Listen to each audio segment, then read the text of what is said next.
Okay, सो इस project में हमें क्या करना है, बेसिकली हमें ओपन वेदर मैप की एपीआई यूज करनी है। उसके अंदर हमें क्या करना पड़ेगा कि ओपन वेदर मैप की एपीआई पे हम अपना लैटिट्यूड लॉन्जिट्यूड पास करेंगे, अपनी एपीआई की पास करेंगे और काउंट पास करेंगे कि कितने इंटरवल्स का डेटा हमें चाहिए। मतलब कि अगर 9 घंटे का डेटा चाहिए तो मुझे 3 पास करना पड़ेगा, 12 घंटों का डेटा चाहिए लास्ट 12 आवर्स का तो मैं सॉरी कमिंग 12 आवर्स का तो मैं 4 लिख दूंगा। इस तरह से किसी हिसाब से एपीआई चलती है। अगर आप किसी डॉक्यूमेंटेशन में जाएंगे तो ये आपको बताएंगे कि ये कुछ परमानेंट वेरिएबल्स हैं, टेम्प जो चाहिए होते हैं, और ये टेम्प है, ऑप्शनल है, इसको लिखना है लिखें, नहीं लिखना तो ना लिखें। लेकिन अगर इसको नहीं लिखेंगे तो बहुत ज्यादा डिक्शनरीज रिटर्न होती है, तो मैं रिस्क नहीं लेना चाहता। बस 3 बहुत है मेरे लिए, मेरे से काम करने के लिए, ठीक है। तो अब मैंने क्या करना है, मैंने एक वेरिएबल बनाना है रिस्पॉन्स। इसके अंदर मैंने क्या करना है, रिक्वेस्ट की लाइब्रेरी को कॉल करना है और मैंने डॉट गेट लिखना है, ठीक है। और इसमें मैं 2 चीजें पास करूंगा, अपना यूआरएल के ओडब्ल्यूएम की वेबसाइट पे जब आप डॉक्यूमेंटेशन में जाएंगे तो आपको बताएंगे कि इस यूआरएल के थ्रू आपको एक्सेस करना पड़ेगा।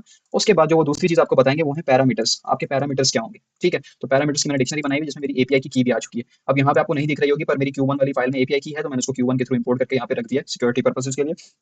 बट आप लोग क्या कर सकते हैं, अपनी एपीआई की यहाँ पे यूज कर सकते हैं। Same goes for email, email भी अपनी आप यहाँ पे रख सकते हैं, और आपका जो पासवर्ड है आईडी का वो भी आपको यहाँ रखना पड़ेगा। और पासवर्ड आपने अपने अकाउंट का यूज नहीं करना, अपने गूगल पे जाना है, 2 स्टेप वेरिफिकेशन ऑन करके सेटिंग्स के अंदर ही आपको अपना एक मेल क्रिएट करना पड़ेगा, ऐप क्रिएट करना पड़ेगा बेसिकली। तो ये आप गूगल पे देख लीजिएगा कि किस तरह से एसएमटीपी लिब को यूज करते हैं, तो ये आपको इजीली गाइड कर देगा, ठीक है। अब नीचे आते हैं यहाँ पे। अब मैंने रिस्पॉन्स मेरे पास आ गया, तो मैं रिस्पॉन्स को अब जेसॉन फॉर्मेट में, डिक्शनरी के फॉर्मेट में कन्वर्ट कर दूंगा और मैं प्रिंट करा दूंगा कि रिस्पॉन्स किस तरह से आ रहा है, ताकि मैं आपको शो कर दूं रिस्पॉन्स एक बार। ओके, सो रिस्पॉन्स मेरे पास आ चुका है, इसको मैं कॉपी कर लेता हूँ, गूगल पे जाते हैं और जेसॉन व्यूअर पे जाते हैं। जेसॉन व्यूअर, ठीक है, इस पर मैं पेस्ट कर देता हूँ, व्यूअर पे जाता हूँ। अब मेरे पास ना, अब यहाँ पे गौर से देखें, एक लिस्ट है, उसका नाम भी लिस्ट है। उस लिस्ट के अंदर मेरे पास 0 नाम की डिक्शनरी है, 1 नाम की डिक्शनरी है और 2 नाम की डिक्शनरी है। अब उस 0 की डिक्शनरी में मुझे बेसिकली वेदर नाम की इस लिस्ट में जाना है, और इस वेदर लिस्ट के अंदर मुझे 0 नाम की डिक्शनरी में जाना है और आईडी की को फैच करना है। आईडी की अगर 700 से कम हो गया, वेदर मैप की एपीआई पे देखिएगा, वहां पे फिर वो बता देते हैं कि अगर 700 से कम है तो बारिश होने वाली है। वेदर के असल में उन्होंने एरर कोड्स रखे हुए हैं, अगर 700 से ऊपर है मतलब आसमान साफ है, 700 से कम है तो बादल बहुत ज्यादा है, इस तरह से उन्होंने एरर कोड्स रखे हुए हैं कि सैलाब आने वाला है, तूफान आने वाला है, इस तरह से उन्होंने आईडीज बनाई हैं। तो ये मेरे पास 0 1 2 3 की तरह है, ठीक है। तो मुझे क्या करना पड़ेगा, वन बाय वन एक एक लिस्ट के अंदर मैं जाऊंगा। बेसिकली डेटा के अंदर मेरा ये पूरा आंसर जो है ना वो डेटा के अंदर है, data is response dot JSON के अंदर। तो मैं डेटा लिस्ट लिख के एक एक डिक्शनरी 0 1 2 एक एक करके इसको लूप के थ्रू लोड करूंगा। तो मैं आपको दिखा देता हूँ मैं क्या करूंगा, फॉर 3 आवर डेटा, बेसिकली ये हर 3 3 घंटे का डेटा, तो मैं एक वेरिएबल मैंने पहले ही बनाया हुआ था, इस वजह से मुझे यहाँ पे भी रिकमेंड हो रहा है क्योंकि मैंने Q1 डॉट पी में काम किया हुआ है। तो उसके अंदर से वो वन बाय वन डेटा के अंदर से एक एक लिस्ट जो है वो ये फैच करेगा, सही है। उसके बाद वो चीज क्या करेगा कि मुझे अब कंडीशन कोड फैच करना है। मैं शॉर्ट फॉर्म बना देता हूँ, CC is equals to 3 our data के अंदर मुझे जाना है। अब मैंने आपको क्या बोला था, वेदर नाम की एक लिस्ट आई, मैं आपको फिर से दिखा देता हूँ। वेदर की एक लिस्ट आएगी, जैसे 0 को मैं लोड कर चुका हूँ, तो वेदर की लिस्ट आएगी, उस लिस्ट में 0 की डिक्शनरी आएगी, डिक्शनरी में आईडी 800 है। तो मुझे वेदर की लिस्ट में जाना है, फिर 0 की अ, ठीक है, फिर 0 नाम की एक डिक्शनरी में जाना है, उधर से मुझे आईडी फैच करनी है और फिर वो मेरे पास आ जाएंगी, ठीक है। कंडीशन कोड मेरे पास आ जाएगा, तो मैं प्रिंट कर देता हूँ, सीसी प्रिंट भी कर देते हैं, ये step by step CC print करता रहेगा, ठीक है। थोड़ा सा टाइम ले सकते, 800 800 800 हर 3 घंटों पे। और बेसिकली ये जनवरी का मंथ है और बारिश इतनी बारिश हुई ही नहीं है, तो इस वजह से 800 कोड आ रहा है, मतलब आसमान क्लियर है। बट मैं क्या करूंगा यहाँ पे, मैं यहाँ पे लिखूंगा सीसी इज लेस देन 700, एक एरर कंडीशन बना दूंगा कि अगर कंडीशन कोड 700 से कम है तो मैं यहाँ पे सबसे पहले एक वेरिएबल बना दूंगा कि बारिश हो रही है या नहीं। इसको मैं भी सेट कर लेता हूँ फॉल्स पे, मतलब बारिश नहीं हो रही, ठीक है। और अब सीसी इज लेस देन 700 में मैं क्या करूंगा, मैं विल रेन के वेरिएबल को ट्रू कर दूंगा और मैं फिर इस लूप को ब्रेक कर दूंगा, क्योंकि अगर किसी भी टाइम पे मैं चाहता हूँ कि लास्ट 9 घंटे में अगर कभी भी बारिश हुई है या आने वाले 9 घंटों में, तो मुझे नोटिफिकेशन आ जाए कि बाहर बारिश हो रही है, ठीक है। वैसे तो ये आगे वाले 9 घंटों का डेटा है, बट सपोज कर लेते हैं कभी एपीआई इशू कर जाए इस तरह से, तो मुझे 9 घंटे के डेटा से पता चल जाएगा। अब इफ वेल रन का वेरिएबल अगर ट्रू है तो मुझे पता चल चुका है। अब मैं देखूंगा कि अगर वेल रन का वेरिएबल ट्रू है तो मुझे कुछ भी नहीं करना, मुझे just with S M T P lib की लाइब्रेरी है, smtplib.smtp। मैंने जीमेल को सेलेक्ट करना है, गूगल जीमेल हम यूज करेंगे, पोर्ट हमने 587 यूज करना है कनेक्शन पर्पसेस के लिए। स्टार्ट ईटीएलएस करेंगे तो सिक्योरिटी प्रोटोकॉल सेट हो जाएगा, जिसके थ्रू फिर कोई इशू नहीं होता। एक प्रोटोकॉल होता है जिसके थ्रू हर चीज आपस में कनेक्ट होती है नेटवर्क में, तो स्टार्ट ईटीएलएस करने से वो चीज हैंडल होगी। उसके बाद में अपना ईमेल और अपना पासवर्ड, ये मैंने यहाँ पे नहीं लिखा हुआ, कोई Q1 वाली फाइल में, मैं उसको डायरेक्ट वहां से ले रहा हूँ, बट आपको ये लिखना पड़ेगा यहाँ पे। फिर सेंड मेल के अंदर आपने फ्रॉम एड्रेस, आपको अपनी ईमेल लिखनी है जहाँ से आप भेज रहे हैं, और टू एड्रेस में आपको किस बंदे को ये भेजना है, अपने रिसीवर का एड्रेस। और मैसेज में आप सब्जेक्ट लिख सकते हैं और फिर उसके बाद आप कोई भी मैसेज लिख सकते हैं। लुकअप के बाद, अच्छा सब्जेक्ट आपने जब लिखना है उसके बाद आपने डबल स्लैश एन लगाना, वरना तो ये जो आपकी ईमेल है स्पैम में चली जाएगी। ईमेल को बिल्कुल सब्जेक्ट को इसी तरह से लिखना है, सब्जेक्ट कॉलन देके और फिर इधर आप कुछ भी लिख सकते हैं, हे टेक अम्ब्रेला, ठीक है, इट इज रेनिंग, और ये सब्जेक्ट आ जाएगा, उसके बाद फिर ये आ जाएगा। अब उसके बाद मुझे क्या करना है, मुझे यहीं पे एक एल्स की भी मैं कंडीशन बना देता हूँ कि अगर बारिश नहीं हो रही तो फिर क्या करना है। तो मैं सेम चीज़ों को कॉपी कर लूंगा, इसी चीज़ को एज इट इज कॉपी करके और मैं यहाँ पे पेस्ट कर दूंगा, ठीक है। और यहाँ पे अब आपने क्या करना है, hey no need to worry, ठीक है, कि बारिश नहीं हो रही, it is not raining, don't take umbrella. ठीक है, तो ये हमारा एक छोटा सा मिनी प्रोजेक्ट है जिसके अंदर हम लोग ओपन मेथड मैप को यूज करेंगे और फिर प्रोजेक्ट कंप्लीट करेंगे। ओके, सो इस प्रोजेक्ट में हमें जो है वो एक बर्थडे विजन प्रोग्राम बनाना है। उसमें हमारे पास एक फाइल है birthday dot C S V की, जिसमें मेरे फ्रेंड्स की ईमेल्स हो सकती हैं, आप लोग अपनी पोस्ट कर सकते हैं यहाँ पे या यही यूज़ कर सकते हैं। उसके बाद बर्थ ईयर है, नेम है और इस तरह से सारी चीज़ें। ठीक है, और birthday dot C S V की एक फाइल के बाद ये लेटर्स हैं मेरे पास, जिसमें मैं कोई भी टेम्पलेट यूज़ करके और अपने फ्रेंड को ईमेल भेज सकता हूँ। अब मुझे यहाँ पे क्या करना है, मुझे डेट टाइम पांडाज रैंडम और एस एम टी पी लिब के मॉड्यूल्स की यहाँ पे जरूरत पड़ेगी। उसके बाद मुझे ये मेन डॉट पी वाई की फाइल है, इसमें मेरा ईमेल और पासवर्ड पड़ा हुआ है, तो मैं इसको वहाँ से एक्सेस कर रहा हूँ। पर आप लोगों को अपने लिए खुद बनाना पड़ेगा। अपनी ईमेल आईडी यहाँ पे डालनी है और गूगल पे जाके टू स्टेप वेरिफिकेशन ऑन करके पासवर्ड एक जनरेट करना पड़ेगा। ऐप पासवर्ड जो होता है वो आपको एक पासवर्ड जनरेट करके देगा, उस पासवर्ड को आपको यहाँ यूज करना पड़ेगा। थोड़ा सा गूगल करेंगे, इजीली मिल जाएगा। ठीक है, तो सबसे पहले मुझे क्या करना है, बर्थडे विश प्रोग्राम के लिए मुझे आज का दिन पता लगाना है। तो आज का दिन पता लगाने के लिए मुझे मंथ और डेट चाहिए, डे चाहिए। तो मैं D T dot date time dot now लिखूंगा ना, डॉट नाउ। तो मुझे अभी की डेट पता चल जाएगी। अब उस डेट में से मुझे मंथ चाहिए, तो मैं डॉट मंथ लिख दूंगा, सिंपल। उसके बाद मुझे क्या करना है, मुझे D T dot date time dot now, और उसके बाद अगर मैं डे लिखूंगा तो मुझे डे मिल जाएगा। ठीक है, इसको मैं प्रिंट करके देखता हूँ, प्रिंट टुडे। ठीक है, इसको रन करते हैं। सो ये मुझे कोई डेट रिटर्न कर देगा। सो 1,26 ये आज की डे रिटर्न हो रहा है। ठीक है, आज ये डे चल रहा है। ठीक है, अब मुझे क्या करना है, मुझे आज का दिन मिल गया, 26 मेरा जो है वो डे है, मतलब ये 26 जनवरी मंथ है मेरा। अब बर्थडे का कोई मंथ हो सकता है, ईयर रिपीट नहीं होगा, जाहिर सी बात है, किसी की बर्थडे का ईयर रिपीट नहीं हो सकता। सितंबर में किसी की बर्थडे हो तो हम लाइक 5 सितंबर सर्च करेंगे, किसी की बर्थडे नवंबर में हो तो हम 7 नवंबर सर्च कर लेंगे, इस तरह दिसंबर में हो तो 15 दिसंबर। इस तरह से हम लोग ये चीज़ें करते रहेंगे। अब मुझे क्या करना है, मुझे इसके बाद फाइल रीड करनी है अपनी। तो D F is equals to, मैं P D dot read C S V लिखूंगा, birthday dot C S V की फाइल रीड करूंगा। इसको मैं प्रिंट करके दिखा देता हूँ कि ये फाइल किस तरह से रीड होकर हमारे पास आ रही है। तो ये इस तरह से मेरे पास नेम है, ईमेल है, ईयर है, मंथ और डे है।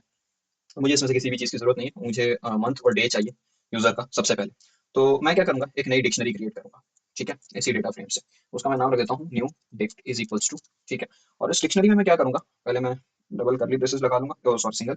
इसके बाद मैं क्या करूंगा कि मुझे यहाँ पे कुछ इस तरह से सबसे पहले क्या करना है, एक रो बनानी है, रो फॉर। ठीक है, और मैं यहाँ पे आइट्रेशन करूंगा, इंडेक्स कॉमा रो इन। ठीक है, df डॉट इटर रोज। ठीक है, ये चीज क्या करेगी कि ये डेटा फ्रेम में जाएगा, इंडेक्स और रो पिक करेगा। तो बेसिकली इंडेक्स क्या है, 0, और रो ये है पूरी, ये है dash dash at the rate email dot com, इस तरह से इसको पुट करके इस रो में डाल देगा, रो नाम के टेम्पररी वेरिएबल में। अब मुझे उसमें से क्या चाहिए, वो मैं बता देता हूँ आपको। मुझे मंथ और ये डे चाहिए, तो मैं रो के आगे मैं यहाँ पे मंथ लिख दूंगा। ठीक है, रो के आगे मंथ लिख दूंगा, मुझे मंथ चाहिए, और मुझे रो के आगे मैं लिख दूंगा डे, मुझे डे चाहिए। अब अगर मैं न्यू डेट प्रिंट करता हूँ, ठीक है, तो देखते हैं हमारे पास एक्सट्रैक्शन हो रही है सही से या नहीं हुई। सो वन सेकंड, हाँ सही है।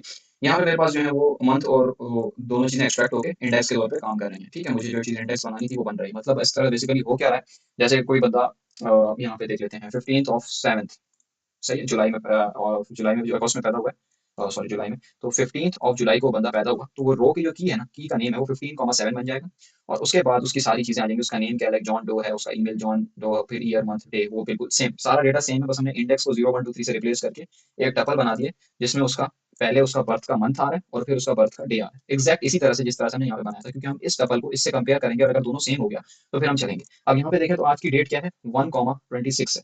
तो 1,26 अगर इसमें से कहीं से भी मैच कर गया तो हम लोग फौरन रन कर देंगे और ईमेल का मैसेज प्रिंट करा देंगे हैप्पी बर्थडे के तौर पे। ठीक है, आगे चलते हैं। मेरे पास डिक्शनरी आ चुकी है। अब मुझे क्या करना है, मुझे देखना है कि if today in new dict, basically new dictionary जो मैंने बनाई है उसके अंदर अगर आज का दिन है, तो मैं क्या करूंगा, कोड ये ऑटोमेटिकली सजेशन पे आ गया, फाइल का पाथ निकालूंगा। ठीक है, फाइल का पाथ इज इक्वल्स टू, इसमें मैं सबसे पहले एफ लिखूंगा। अब इसको गौर से देखिएगा, मुझे क्या करना है, लेटर टेम्पलेट्स के फोल्डर में जाना है, तो मैं यहाँ पे लेटर टेम्पलेट्स का नाम लिख दूंगा। ठीक है, स्लैश लिखना है। अब मुझे इनमें से कोई भी लेटर रैंडमली पिक करना है, तो मैं पहले लेटर लिख दूंगा और उसके बाद अंडरस्कोर लगाऊंगा, पर मैं लेटर 1 2 3 4 नहीं लिखूंगा, मैं यहाँ पे रैंडम का मॉड्यूल यूज करूंगा। मुझे रैंडमली कोई भी विशिंग मैसेज भेजना है, तो वो 1 भी हो सकता है, 2 भी हो सकता है, 3 भी हो सकता है, तीनों में सेम चीज है। तो मैं रैंडम का मॉड्यूल यूज करूंगा, डॉट रैंड इंट लिखूंगा। ठीक है, और 1 3 लिखूंगा और डॉट टीएक्सटी। ठीक है, तो रैंडम लेटर टेम्पलेट्स में गया, लेटर अंडरस्कोर और लेटर 1 से लेकर 3 तक कोई भी रैंडमली मुझे पिक कराना है, तो मैंने रैंडम के मॉड्यूल से कराऊंगा। और आगे डॉट टीएक्सटी सेम जो फाइल का नेम है। ठीक है, लेटर 1 डॉट टीएक्सटी जैसे, तो यहाँ से 1 आएगा तो लेटर 1 डॉट टीएक्सटी बन जाएगा। ठीक है, इस वजह से मैंने यहाँ पे एफ लिखा और मैंने उसको फॉर्मेट करके इस तरह से लिख दिया।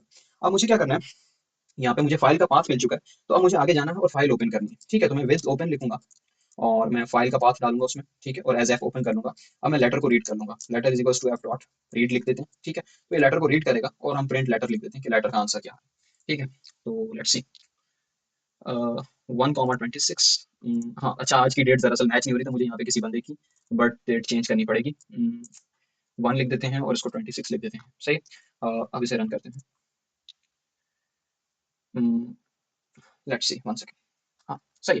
तो ये मैथ्स मैसेज मेरे पास आ रहा है। मुझे अब यहाँ पे नेम के कीवर्ड को रिमूव करके मुझे यहाँ पे कुछ इस तरह से करना है कि मुझे यहाँ पे अपने किसी फ्रेंड का नेम डालना है, ठीक है। तो उसके लिए मैं क्या करूँगा, मैं लिखूंगा कि लेटर डॉट रिप्लेस, ठीक है, रिप्लेस, वन सेकेंड, रिप्लेस। और यहाँ पे मैं इन्वर्टेड कॉमर्स में एज इट इज इस तरह से लिखना है, ये एक स्ट्रिंग है तो इस वजह से मैं इन्वर्टेड कॉमर्स में यही सेम चीज यहाँ पे लिखूंगा। तो मैं यहाँ पे स्क्वायर ब्रैकेट्स लगाऊंगा, नेम लिखूंगा, नेम एज इट इज नाम लिखना, ठीक है।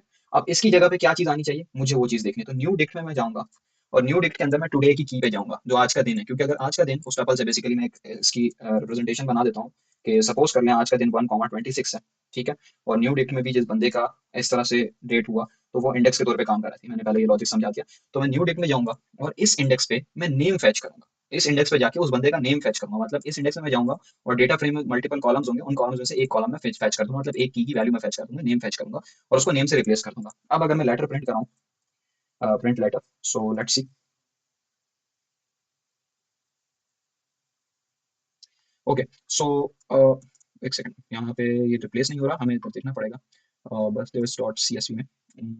ये भी ठीक है, वन सेकंड। सो ये भी चेंज नहीं कर रहा था बट मैंने इसका सॉल्यूशन निकाल लिया। हमें यहाँ पे लेटर लिखना पड़ेगा, चेंजेस सेव भी करने पड़ेंगे, मेरे दिमाग से निकल गया था। सो दोबारा से चेंजेस को सेव करना पड़ेगा, मतलब लेटर में दोबारा से पेस्ट करना पड़ेगा।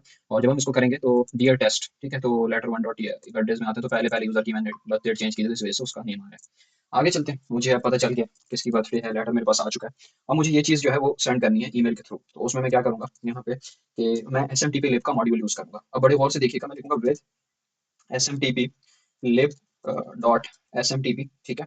और इसके बाद मुझे अपना सर्वर यूज करना है कि मैं कहाँ से भेजूंगा, तो मैं जीमेल यूज कर रहा हूँ यहाँ पे। तो मैंने S M T P dot Gmail dot com लिखूंगा मैं, ठीक है। पोर्ट के लिए आप 587 लिख सकते हैं, ठीक है, और सिक्योरिटी पर्पसेज और इस तरह से काइंड ऑफ, ठीक है। एज लिखना है और इसको कनेक्शन लिख दें, एज एफ शॉर्ट फॉर्म में आप जैसे भी इसको लिखना चाहते हैं आप इसको लिख सकते हैं, ठीक है। जब ये चीज़ हमारे पास हो जाए तो हमें अब क्या करना है, टीएलएस स्टार्ट करना है। टीएलएस क्या करता है, हैंडशेक प्रोटोकॉल है, ये उसको अटैच करेगा हम जब सर्वर के साथ कनेक्शन क्रिएट करता है, ताकि सर्वर को एक रिकग्निशन मिल जाती है कि एक एलिजिबल बंदा जो है वो कनेक्शन करने की कोशिश कर रहा है, एक हैंडशेक प्रोटोकॉल स्टैब्लिश होगा और फिर ऐसा कोई इशू कॉज नहीं होगा जिसके अंदर कोई वायरस सेंड किया जा सके या कोई प्राइवेसी वायलेट हो रही हो किसी की। तो इसलिए हम स्टार्ट टीएलएस करते हैं फॉर सिक्योरिटी पर्पसेस। तो मैं कनेक्शन डॉट स्टार्ट टीएलएस ही लिखूंगा, कनेक्शन डॉट स्टार्ट टीएलएस, ठीक है। उसके बाद मुझे अब अपनी ईमेल आईडी में लॉगिन करना पड़ेगा, तो मैं कनेक्शन डॉट लॉगिन लिखूंगा, ठीक है। और पहले मैं अपना ईमेल और पासवर्ड पास करूंगा।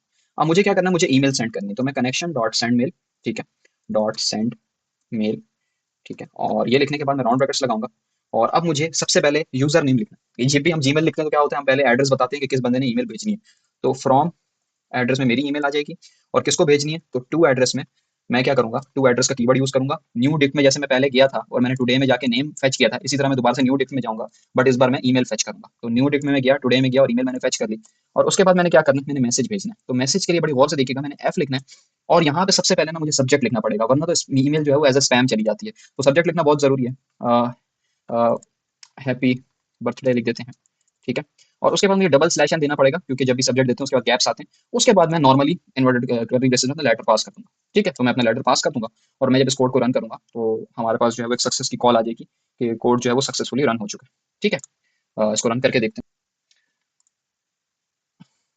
अगर प्रोसेस सही से एग्जीक्यूट हो गया तो मतलब कोड सही से रन हो रहा है, थोड़ा सा टाइम ले सकता है। Process exit finish with exit code 0, तो इसका मतलब ये है ईमेल सेंड हो चुकी है।